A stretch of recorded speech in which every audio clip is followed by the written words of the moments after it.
What's the difference between hate speech, racism, insensitivity, and just plain expressing an opinion? A couple of incidents this past week have us asking this question. Watch this and we'll talk about it. Two popular Los Angeles radio personalities were suspended after saying this after Whitney Houston's death. Here comes the crack hoe again. What's she going to do? Oh, look at that. She's doing handstands next to the pool.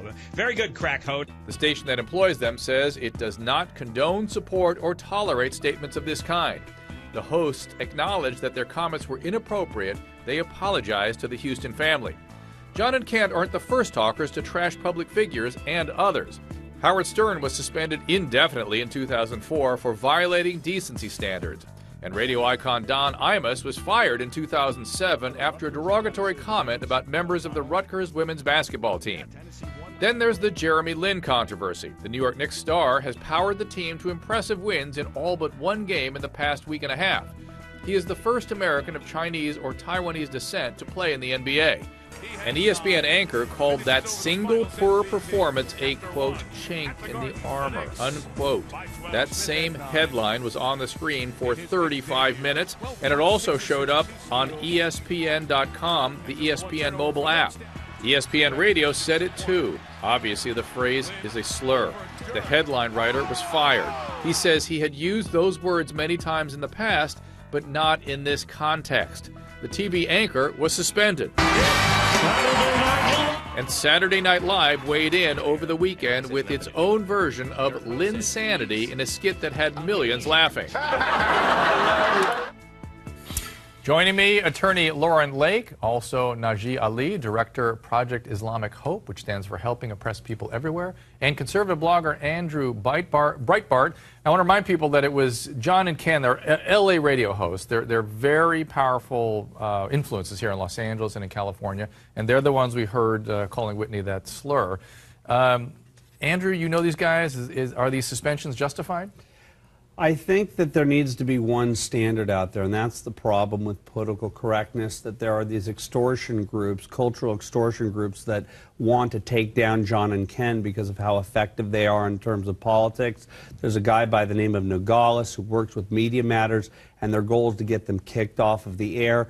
They take an excerpt like that, play it out of context, interpret it in the worst possible fashion, and the idea is to instill fear into their advertisers. So your thing is that it's not this specific slur, it was just an opportunity to promote an agenda. That's exactly what happened in this particular instance. Well, I would disagree because were you part of the team that attacked Ken and John, or spoke out about Ken and John? I was one of the activists who spoke out against John and Ken because this is not the first time they said something that was dumb, something that was inappropriate, and something that was wrong. Anytime you can call Whitney Houston a crack hole, then mock her death, that caused a tremendous amount of pain and anger to Whitney Houston's fans, her supporters, and her loved ones. And certainly they need to be held accountable for what they said. So did you write the radio station? Did you call? What did we you do? called the radio station, and the radio station did the right thing, and I commend them for this. They put them on a 10-day suspension, but I don't think it goes far enough. I think they should be fired because they've created a lot of pain and suffering for Whitney Houston's fans. Well, let me just show you how there's a double standard. Go ahead. If you're Condoleezza Rice, if you're Alan West, if you're any black conservative out there, or Clarence Thomas, you're called any number of names all day long in the mainstream media. You're called an Uncle Tom. You're called a sellout to your race. You're called an Oreo.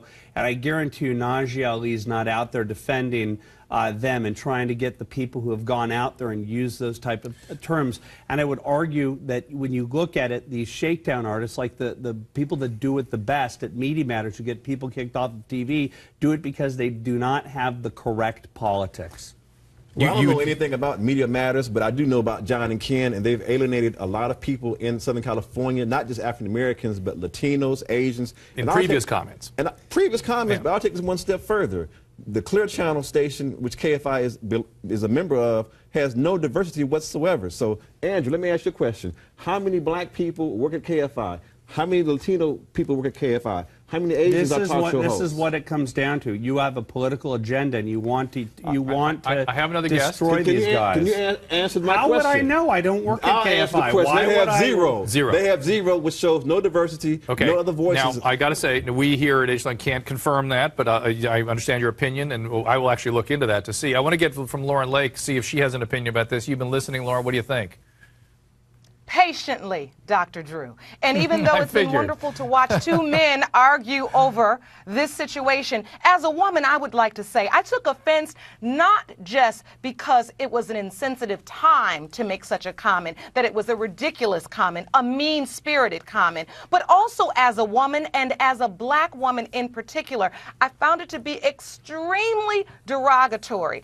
And these type of comments, I don't care what someone's talking about, we need to set one standard. I believe there is a standard. What matters is that the community has to make sure that all writers, disc jockeys, whoever else adhere to that standard, meaning we're not going to tolerate Lauren, you I'm saying not sure things that I are do derogatory. radio and TV, but I'm not sure that I understand where that standard is. I kind of get what Andrew's saying, that we have to set that standard. Can you clarify that for me?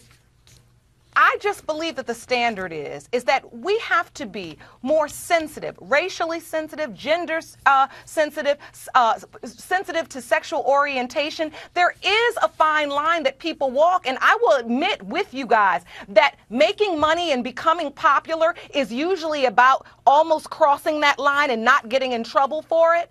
But I think what we have to understand is that the standard exists in terms of the community setting it and letting people know this is as far as we're going to go. We're hitting a tipping point and a slippery slope where people are crossing the line far too often, and we need to reel this back in. I think calling someone, you know, an Oreo or an Uncle Tom is inappropriate as well. It's inappropriate as well. I'm sorry. Thank you, Lauren. Absolutely. I'm going to give you each like 20 seconds here. Just Andrew, it is kind of a moving target. It has to be, right? I would say this. I like Chris Rock. I like Sarah Silverman. I like George Carlin. I like satire that's hard-hitting. And irreverent. Sticks and stones may break my bones. The idea that we're so hypersensitive, we need desensitivity training, not desensitivity training. Najee, 20 seconds, last word. Well, I would say this. At the end of the day, I want John and Ken fired. I think we do need the whole people who make these statements accountable. You just can't make these statements and then say you're sorry and expect for us to forgive you. One thing I would say, though, sometimes it's about building your friends.